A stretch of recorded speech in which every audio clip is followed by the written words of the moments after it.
Hi friends, तर आज मी तुम्हाला छान प्रकारे जी झाडं लावले ते दाखवते. तर चला बघूया. तर पहिलं तर तुम्हाला दाखवते मी हे झाड. ते छोट्या कुंडीमध्ये मोठ्या पानांचं झाड दिसतं ग्रीन कलरचं, ते ना भातामध्ये टाकतात. ते खूप छान वास येतो, सुगंध बासमती. आणि हे जे आहे ना, ह्याला ऑफिस टाईमची फुलं बोलतात असं मी ऐकलं आहे. पण एवढी सुंदर फुलं आहेत. मी नर्सरीमधून आणलेलं तेव्हा मला वाटलं नाही जगेल की नाही माहीत नाही, पण खूप कुंडी भरून जाते या फुलांनी. आणि हे एक बटन गुलाबाचाच प्रकार आहे. ह्याला पण बघू शकता तुम्ही किती छान प्रकारे कलर आहे ह्याचा, आबोली कलर आणि ते येलो कलरमध्ये. आणि पूर्ण कुंडी भरून गेले ह्याने, पण खूप छान वाटतं हे झाड. तर तसंच हे चाफ्याचं झाड आहे. चाफा सफेद कलरचा आहे. ह्याला कळ्या आल्यात परत, मध्ये पण ह्याला कळ्या आलेल्या मे महिन्यात. आणि हे लिंबूचं झाड आहे. हे लावलेलं तेव्हा तर पूर्ण सुकलेलं, आता बघा किती छान बहरलं आहे. तर माहीत नाही हे पुढे मोठं जगेल की नाही, पण छान जगलं आहे आता तरी. आणि माझं फेवरेट झाड म्हणजे हा कढीपत्ता. कढीपत्ता मला खूप लागतो. हा पण व्यवस्थित छान प्रकारे जगला आहे. ह्याला पण खूप म्हणजे छोटं होतं तेव्हा, बारीक होतं तेव्हा लावलेलं, माहीत नाही जगेल की नव्हतं. तसंच हे गोकर्ण आहे. गोकर्णाचं झाड पण हे मस्त ब्लू कलरची फुलं येतात ह्याला. ह्यांनी हे आंब्याच्या झाडालाही वेल सोडली आहे. तुम्ही बघू शकता किती सुंदर दिसते ही वेल. पूर्ण गोल अशी राऊंडमध्ये आलेली आहे. आणि त्याच्याच बाजूला जे आलं आहे ते झाड आहे करंद्याचं आहे का कोणी माहीत नाही, त्याच्याच ते आपोआप आलेलं आहे. आणि ह्याला पण आम्ही आंब्याच्या झाडावर सोडलं आहे. ते पण नोव्हेंबर डिसेंबरमध्ये पर्यंत ह्याला करांदे काय ते लागतात. हा एक चाफा लावलेला आम्ही. अशी छान छान आम्ही फुलांची झाडं लावलेली आहेत.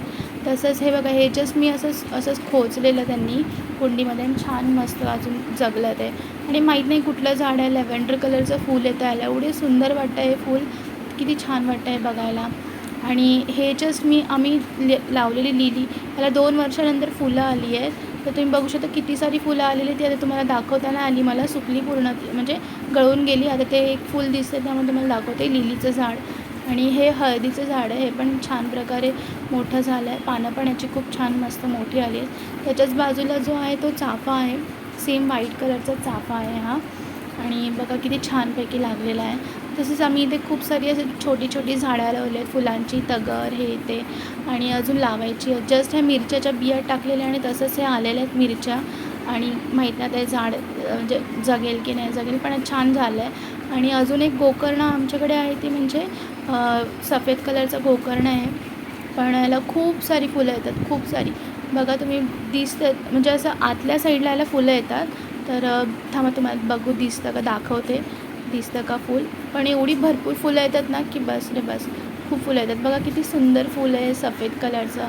सेम ब्लू कलरचं पण अशीच फुलं येतात ह्याला, पण अजून त्याला एवढी आली नाही आहेत.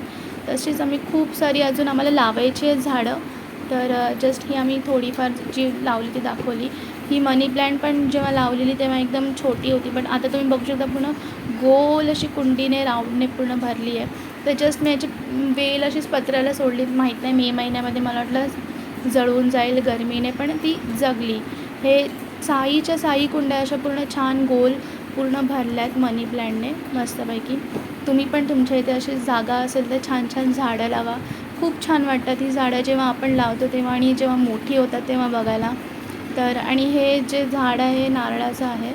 तर तुम्हाला दाखवते. नारळं तर दिसणार नाहीत, पण हे अशीच तुम्ही आपल्या इथे पण खूप सारी झाडं लावा.